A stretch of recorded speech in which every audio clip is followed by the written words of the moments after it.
ఓపిక పట్టమని చెప్తూ ఉంది. ఇక తెల్లమచ్చ నల్లమచ్చ కలిగిన హృదయాల గురించి మనం చూసాం కదా.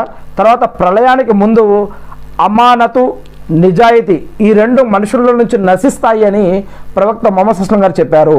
అమానత్ అంటే ఏమిటంటే ఒక వ్యక్తి దగ్గర మనం నమ్మి ఏదైనా ఇది నీ దగ్గర దాచిపెట్టు నేను ఎప్పుడైనా తీసుకుంటాను అని చెప్తే ఆ ఇచ్చినటువంటి దాంట్లో నుంచి వారు ఎంతో కొంత కాచేయడాన్ని లేదా ఆ యొక్క మాట తప్పడాన్ని లేదా వారిని మోసం చేయడాన్ని ఇది అమానతులో ఖయానత్ అంటే ఇచ్చిన అమానతునిలో వారు మోసం చేస్తారు.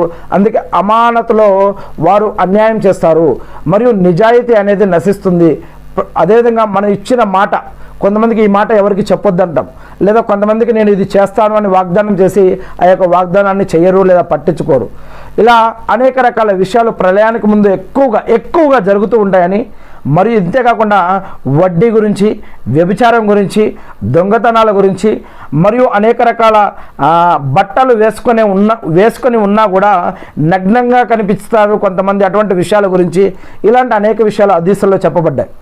ఇక ప్రవక్త మొహమ్మద్ సల్లల్లాహు అలైహి వసల్లం గారు చెప్పారు ఒక మంచి కాలం వస్తుంది ఆ మంచి కాలం తర్వాత మళ్ళీ చెడ్డ కాలం వస్తుంది. ఒక చెడ్డ కాలం వస్తుంది ఆ చెడ్డ కాలం తర్వాత మళ్ళీ మంచి కాలం వస్తుంది. మళ్ళీ ఒక మంచి కాలం వస్తుంది ఆ మంచి కాలం తర్వాత మళ్ళీ చెడ్డ కాలం వస్తుంది.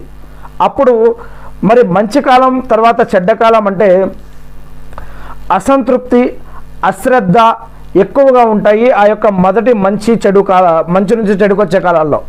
తర్వాత ఆ చెడు కాలం నుంచి మళ్ళీ మంచిగా వచ్చే కాలం ఏదైతే ఉందో అప్పుడు ఎక్కువగా బిదాతులు ఎక్కువగా స్టార్ట్ అవుతాయంట.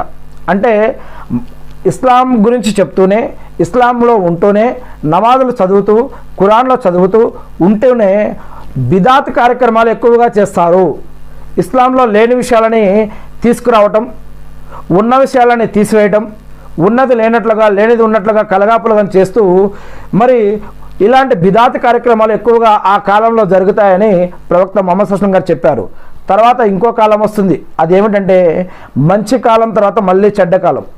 అప్పుడు ప్రజలను నరకం వైపుకు పిలిచేవారు కూడా ఉంటారంట ఆ కాలంలో. మరి